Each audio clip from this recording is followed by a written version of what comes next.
పెళ్లికి ముందు ఎవరిని నమ్మొద్దు, ఇది యాక్చువల్గా పేపర్లో వచ్చింది. Supreme court comment.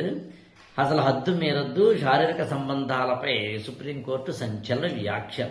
అంటే పెళ్లికి ముందు చాలా జాగ్రత్తగా ఉండాలి, ఎవరిని గుడ్డిగా నమ్మొద్దు. అది ఇద్దరు అంగీకారంతో శారీరక సంబంధంలా కనిపించినా చివరికి మోసపోయేవాళ్ళు అనే దానికి సంబంధించిన ఒకటి. సుప్రీంకోర్టు ఇచ్చిన కమెంట్, దానికి సంబంధించిన బ్యాక్గ్రౌండ్ కాబట్టి నేను జాగ్రత్తగా మాట్లాడాలి. కానీ ఈ వీడియోలో ఎంత దౌర్భాగ్యకరమైన, ఎంత కర్మకాలి, ఎంత నీచు నికృష్టమైన, ఎంత పనికిమాలిన, ఎంత బాధ్యతారహితమైన రెండు కాళ్ల పశువుల మధ్య బతుకుతున్నామో ఇట్లాంటివి సుప్రీంకోర్టు చెప్పడానికి కారణమవుతున్నాయి. ఎందుకు సార్ అంటే, ఒక వ్యక్తి ఇంకొక వ్యక్తితోటి కలవడం, అంతే కదా, ఆడ మగ కలవడం, అది వాళ్ళ వ్యక్తిగతం కదా. వాళ్ళు మేజర్లు అయిన తర్వాత వ్యక్తిగతం, అంతే కదా, అది మామూలు విషయం. మేజర్లు అయిన తర్వాత వ్యక్తిగతంగా ఒక ఇద్దరి మధ్యన పరస్పర అంగీకారంతో కనుక ఏం చేసినా ఒకడికొకడు మోసం ఎలా చేసినట్టు అవుతుంది. అసలు ఈ మోసపోవడం ఏంటి అంటే, నన్ను పెళ్లి చేసుకుంటా అన్నాడండి, అందుకు పెళ్లి చేసుకోకుండా నన్ను శారీరకంగా అనుభవించి వదిలేశాడు, వయసు వెరస వదిలేసింది. అదేమి జెండర్ కాదు. అదే కనుక అయితే మనందరం బుద్ధి జ్ఞానం లేని మనుషులుగాను, పైకేమో ముసుగులు వేసుకునే లోపలేమో వేరేగా మాట్లాడుతాం. కానీ అసలు పెళ్లికి ముందు ఎందుకు కలవాలి? పెళ్లికి ముందు కలవడానికంటూ ఉంటే ఇంక పెళ్ళెందుకు? పెళ్లి తర్వాత కలవమని సమాజం చెప్తుంది కదా. అంటే సమాజాన్ని పట్టించుకోలేదా నువ్వు? సమాజాన్ని పట్టించుకోకుండా నువ్వు వెళ్ళినప్పుడు, నీ ఇండివిజువల్గా నువ్వు వెళ్ళినప్పుడు నిన్నెందుకు మళ్ళీ సమాజమో చట్టమో రక్షించాలి? నిన్ను రక్షించడానికి అంటే నువ్వేమో పర్సనల్గా ఒక ఏదైనా బిహేవియర్ లింక్ పెట్టుకుంటున్నప్పుడేమో చట్టానికి చెప్పలేదు కదా. ఇప్పుడు ఒక పోలీస్ స్టేషన్కి వెళ్ళి, సార్ మీ ఇద్దరం ఏమంటాం లివింగ్ రిలేషన్షిప్లో ఉంటామండి, ఇవాళ నుంచి దేర్ ఫోర్ మీ ఇద్దరం కలిసి సెక్స్లో పాల్గొంటాం, దేర్ ఫోర్ ఏదైనా తేడా కొడితే మళ్ళీ మీరు రక్షించాలి అని ముందు పోలీస్ స్టేషన్కో లేదా ఒక మంచి కోర్టుకో నోటీస్ ఇస్తున్నారా? లేదుగా. నీ వ్యక్తిగతమైన జీవితం నేను మాట్లాడుతున్నది ఏంటి? అంతా బాగున్న క్రమంలోంచి ఏదైనా బాగుండకపోతే నీకు ఇబ్బంది అయినప్పుడు ఏ లైన్ నువ్వు దాటడం వల్ల ఇబ్బంది అయిందా, ఆ ఇబ్బందికి ఎవరు కారణమవుతున్నారనే చిన్న ఇంకిత జ్ఞానం కూడా తెలుసుకోకపోతే ఎట్లా అని చెప్పడం ఇక్కడ ఉద్దేశం. సఫరరు లేకపోతే నాన్ సఫరరు, విక్టిము లేకపోతే ఎవరైతే ఆ చీట్ చేసిన నిన్న ఆ కోణంలో మాట్లాడలేదు. అసలు నీకంటూ నువ్వు కొన్ని ప్రిన్సిపల్స్ పెట్టుకుంటే, నేనైతే మామూలుగా ఇప్పుడు దీన్నే 3 కోణాల్లో చూస్తాం. ఒకటేమో ఇండివిజువల్ పాయింట్ ఆఫ్ వ్యూ, రెండేమో సొసైటల్ పాయింట్ ఆఫ్ వ్యూ, మూడేమో టెక్నాలజికల్ పాయింట్ ఆఫ్ వ్యూ. ముందు నేను టెక్నాలజికల్ పాయింట్ ఆఫ్ వ్యూ చెప్తాను. మనం టెక్నాలజికల్గా అభివృద్ధి చెందుతున్నాం. టెక్నాలజికల్ అభివృద్ధి చెందుతుంటే అర్థం ఉదాహరణకి డిజిటలైజేషన్ వచ్చింది. డిజిటలైజేషన్ వచ్చిందంటే అర్థం ఏంటంటే, మనందరము ఇవాళ ఒక డిజిటల్ ప్లాట్ఫామ్స్లో ప్రైవసీకి సంబంధించి, సీక్రసీకి సంబంధించి మనకు కావాల్సినంత ప్లాట్ఫామ్ ఏర్పరచుకున్నాం. ఒక వాట్సాప్లో ఎవరితోనైనా కానీ చాటింగ్ చేయొచ్చు, మెసెంజర్లో ఎవరితోనైనా చాటింగ్ చేయొచ్చు, ఇన్స్టాలో ఎవరితోనైనా చాటింగ్ చేయవచ్చు. ఆ చాటింగ్ మళ్ళీ డిలీట్ చేసుకోవచ్చు. ఆ ఒక్క చాటింగ్ మాత్రమే చూడకుండా ప్రైవసీ సెట్టింగ్స్ పెట్టుకోవచ్చు. సో మనం ఎప్పుడైతే లైఫ్లో టెక్నాలజికల్గా ఒక ప్రైవేట్ జోన్లోకి ఎవరైనా ఆహ్వానించే అవకాశాన్ని కలిగిందో అప్పుడు నీకు విచక్షణ ఉండాలిగా. అంటే మనం ఏం చేసామన్నమాట, అగ్గిపెట్టిచ్చాము, వెలిగించరా అన్నాము, ప్రికాషన్స్ ఇవ్వలేదు. అగ్గిపెట్టిచ్చాము, వెలిగించరా అన్నాము, దానివల్ల దీపం మాత్రమే కాదు ఏదైనా కూడా అంటుకుపోవచ్చు అని చెప్పలేదు.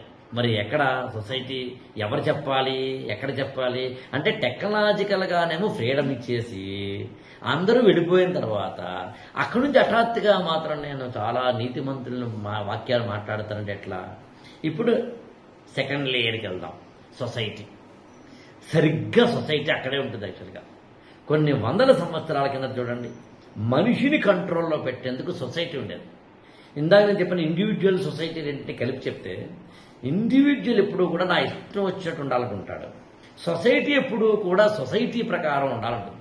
రోడ్డుకి లెఫ్ట్ సైడ్ వెళ్ళాలి, ట్రాఫిక్ రూల్స్ పాటించాలి అనే దాన్ని ఎవరు చెప్పారు? చట్టం చెప్పింది అనుకుంటే అంతకన్నా మూర్ఖత్వం మరొకటి లేదు. ఆ చట్టాన్ని తయారు చేసుకున్న మనుషులు మన సమాజం చెప్పింది. సమాజం అంతటికి యూనిఫామ్గా ఉండేందుకు చట్టం తయారు చేసుకున్నాం.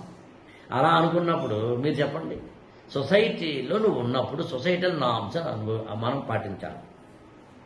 మీరు చెప్పండి, ఎవరైనా ఒక వ్యక్తి, ఒక అమ్మాయి, ఒక అబ్బాయి ఇష్టం వచ్చేట్టు తిరుగుతూ ఉంటే పెళ్లికి ముందు సొసైటీ అంగీకరిస్తుందా? ఇప్పుడు సొసైటీ అంగీకరిస్తానే దాంతో పాటు ఇంకో క్వశ్చన్ అడుగుతాను. ఇండివిజువల్గా చూద్దాం, నా మనసు ఏం చెప్తుంది? అరే తప్పు చేస్తున్నావా అంటుందా? అదేంటండి పెళ్ళికి ముందు తిరిగి తప్పే ఉందండి. దీన్నే కదా అసలు మన వాళ్ళు ముందే ఏం చేశారు, అసలు షేక్ హ్యాండ్ ఇవ్వద్దన్నారు, అంటే కరచాలనము చేయొద్దన్నారు, ఆడపిల్ల కళ్ళల్లోకి కళ్ళు పెట్టి చూడొద్దన్నారు. ఒక ఇద్దరు అమ్మాయి అబ్బాయి, నాకు ఇప్పటికి గుర్తు, వసుంధర అనే ఒక నవలా రచయిత్రి, అంటే వాళ్ళిద్దరు వైఫ్ అండ్ హస్బెండ్ కలిసిన నవలా రచయితలు, వాళ్ళు ఒక నవల రాస్తారు, అద్దం ముందు పిచ్చుకెలు అని.